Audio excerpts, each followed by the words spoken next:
હવે આપણે આ નેલ્સ ઉપર ટેમ્પરરી નેલ એક્સટેન્શન કરવા જઈ રહ્યા છે.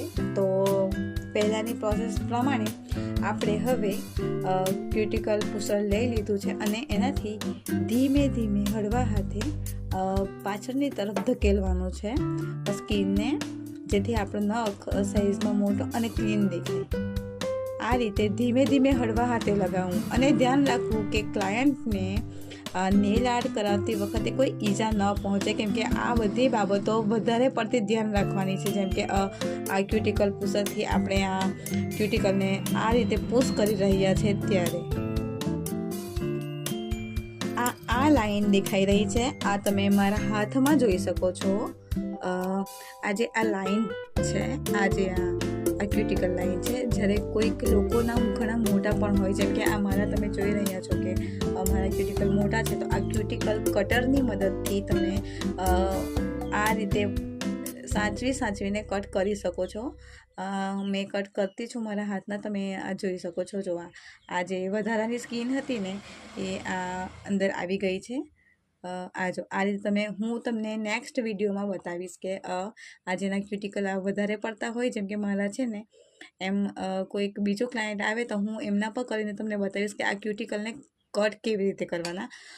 આ હાથમાં ક્યુટિકલ વધારે નથી કે જેથી એને કટ કરવા પડે, એટલે હું એને કટ નથી કરતી, માત્ર હું એને પુશ કરું છું અને પુશ કરીને બીજા પોઈન્ટથી એને આ નખને આ રીતે જે ડસ્ટ અંદર હોય તે થોડો પણ હું એને કાઢી લઉં છું.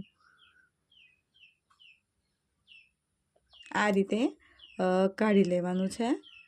આ જે કંઈ બી ડસ્ટ હોય તે તમને કદાચ આ ફોનમાં ક્લિયર નહીં પણ દેખાઈ રહ્યું હોય. આ રીતે એને નખને પૂરેપૂરો ક્લીન કરી લેવો. હવે આપણે એને હાર્ડ બફરથી નેલ્સને બફિંગ કરી લઈશું. તો તમે જોઈ શકો છો આ રીતે એકદમ હળવા હાથે કરવાનું છે. અને જો તમે વધારે પણ જોર લગાવશો તો નખ એકદમ પતલા આવે છે, તો બ્લડ નીકળવાના ચાન્સ વધારે રહે છે.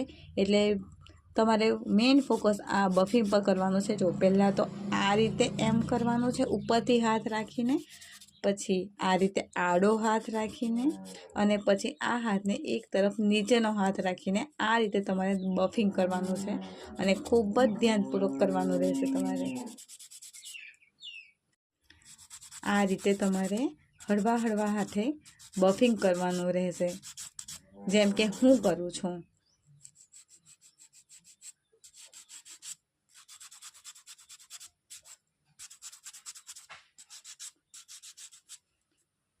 આ સ્કિન ઉપર આજે તમને સ્કિન દેખાઈ રહી છે, આ સ્કિન ઉપર આના પર લાગવું ન જોઈએ, કેમ કે આ બફ હાર્ડ આવે છે એકદમ. આ રીતે જો થઈ જશે હાથ ઉપર તો હાથ પર કાપો આવી શકે છે અને લોહી નીકળી શકે છે.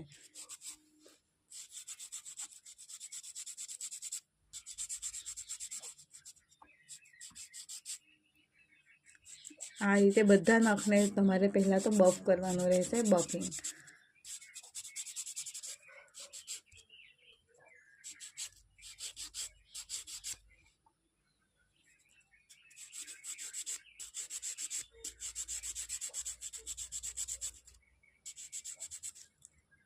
નખમાં બફિંગ થઈ ચૂક્યું છે. હવે બ્રશની મદદથી આપણે એમને ડસ્ટ ફ્રી કરીશું, જેથી જે કંઈ પણ જે નખમાંથી જે નીકળ્યું હોય એ આ રીતે સાફ કરીને નેલ્સને ક્લીન કરી લઈશું પહેલાં તો.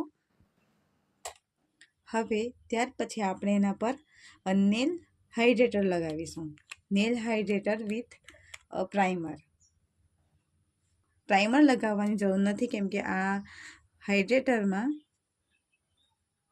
લગાવવાથી પ્રાઇમરનું પણ કામ થઈ જાય છે. આ રીતે લગાવી દેવું. અને લગાવતાની સાથે જ તમે જોઈ શકો છો કે આ બધા જ નેલ ડ્રાય થઈ ચૂક્યા છે. આ નેલ ટિપ્સ છે, તમે જોઈ શકો છો. આ ફૂલ નેલ ટિપ્સ છે જે આપણે ટેમ્પરરી નેલ એક્સટેન્શનમાં લગાવવા જઈ રહ્યા છીએ. આ રીતે 0 થી 9 સુધીની નેલ ટિપ્સ આવે છે. તમે જોઈ શકો છો કે જે 0 નંબર છે એ મોટી સાઇઝ છે, એકદમથી એકદમ મોટી સાઈઝ છે 0 નંબર, પછી 0થી નાની સાઈઝ છે 1 નંબર, 1 નંબરથી નાની સાઈઝ આવશે 2 નંબર, 2થી નાની 3, આ રીતે 0 મોટામાં મોટી નખની સાઈઝનો નંબર છે. અને તમે જોઈ શકો કે આ 9 નંબરનો નેલ્સ છે, નેલ્સ ટીપ 9 નંબરની છે. આ નેલ ટિપ્સ એકદમ નાની સાઈઝની છે, જે આપણી આ આંગળીમાં લાગે તે રીતેની છે.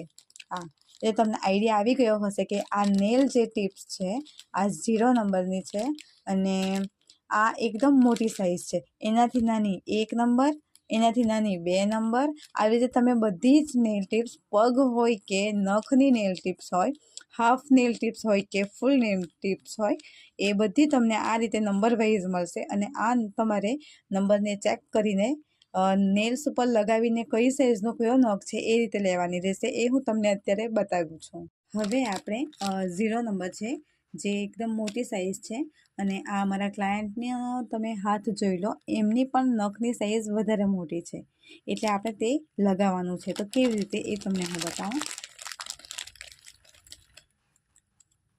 આ જે નેલ્સ છે એને આપણે પ્રોપર ચેક કરવાનો છે કે આ નખ બેસતો છે કે નહીં. તમે આ સ્ક્રીન પર જોઈ શકો છો કે આ જો આ નખ એકદમ પ્રોપર બેસી ગયો છે. જો આ સાઈડથી આ જો બેસી ગયો છે બેઠો, એટલે આપણે નખ ઇઝીલી નીકળી ન જાય એ માટેનું છે. આ જોઈ લીધો. એટલે હવે આપણે એમને મૂકી દઈશું સાઈડ પર આ રીતે.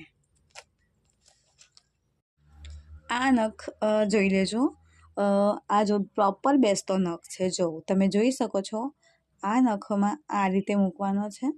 જો આ પ્રોપર બેસી ગયો. અહીંયાથી આ કોર્નર તમે જોઈ શકો છો. આ કોર્નર આ જો બેસી ગયો છે.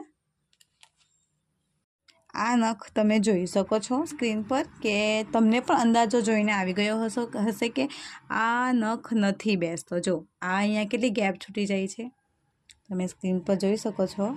આ નખની ગેપ છૂટી જાય છે. આ એનો પ્રોપર નેલ્સનો શેપ નથી, એટલે આપણે હવે બીજો નેલ્સ ચેક કરીશું એના પર.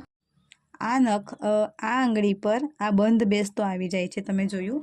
તમે કોઈ પણ નેલ્સને લઈને તમને તમારા અંદાજા મુજબ આ નખ પર આ આવી જશે કે કેમ એ તમે જાતે લઈને જોઈ શકો છો. તમે જો આ બંધ બેસતો નખ આવી ગયો છે આના પર. આ નખ પણ આના પર બંધ બેસતો આવી ગયો છે, તમે જોઈ શકો છો. આ જો આ બંધ બેસતો આવી ગયો છે. આ એમની લાઈન તમે જોઈ શકો છો. આ પણ લાઈન જોઈ શકો છો કે એ પ્રોપર નખ આ રીતે આના પર સેટ થઈ ગયો છે. એટલે આને પણ આપણે સાઈડ પર કાઢી લઈએ. તમે જોઈ શકો છો કે મેં આ 4 ફિંગરના નખને કાઢ્યા છે.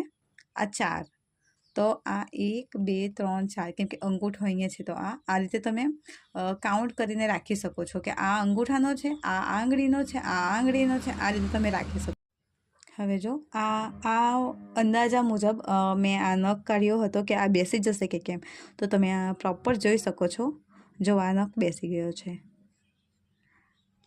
આ રીતે આપણા આ 5 નેલ્સના નેલ ટિપ્સ રેડી થઈ ગયા છે મૂકવા માટે, એમની આ પ્રોપર સાઇઝનું. એટલે તમારે હવે આ બધા નેલ્સ છે એમાંથી તમારા અંદાજા મુજબ એક નેલ્સ લેવાનો છે અને લગાવી જવાનો છે કે આ એનાથી મોટો છે કે કેમ.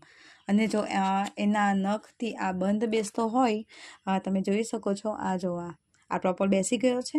આ નખથી મોટો પણ નથી ને નાનો પણ નથી. જો આ એકદમ પ્રોપર બેસી ગયો છે. એટલે તમારે હવે જોવાનું રહેશે કે આ બંધ બેસતો બેસે છે કે કેમ. નેલ્સને બફ કર્યા પછી આપણે પહેલાં જ ડિહાઇડ્રેટર લગાવી દીધું હતું, એટલે હવે આપણે એમને ડિહાઇડ્રેટ કરવાની જરૂર નથી. હવે આપણે ગ્લુ લઈશું, નેલ ગ્લુ. આપ જોઈ શકો છો. હવે કેવી રીતે લેવાનું છે એ હું તમને કહીશ. આ નેલ્સનો ગ્લુનું એપ્લિકેટર છે, તમે જોઈ શકો નેલ પેન્ટ જેવું જ છે. હવે કેવી રીતે લેવાનું છે એ હું તમને જણાવું છું. જો આ આપણો નેલ્સ છે, એને આ ઊંધો કર્યો, તમે જોઈ શકો છો. હવે આને આ રીતે લગાવી દેવાનું છે. ગ્લુ લગાવી દીધું બરાબર. હવે આ નેલ્સને આપણે આ રીતે નીચેથી લઈને આ રીતે દબાવી દેવાનો છે. અને ધ્યાન રાખવું કે અંદર કોઈ સ્પેસ ના છૂટે, અને ફીટ પકડી રાખો આ રીતે થોડી વાર માટે. એટલે આ નેલ ગ્લુની મદદથી નેલ એકદમ ફિક્સ થઈ જાય.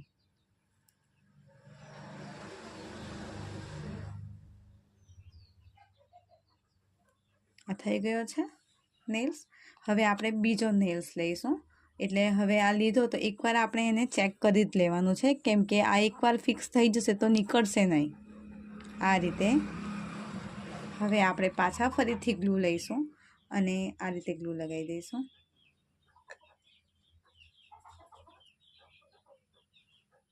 આ રીતે હવે એને દબાવી રાખવું થોડી વાર. આ રીતે બધા નેલ્સને ગ્લુ થોડું થોડું લગાવીને આ રીતે ફિક્સ કરવાના રહેશે. 5-6 સેકન્ડમાં તો આ નેલ્સ આપણે યુવી લેમ્પમાં રાખવાની જરૂર નથી અને આ એમ જ બહાર પણ ડ્રાય થઈ શકે છે.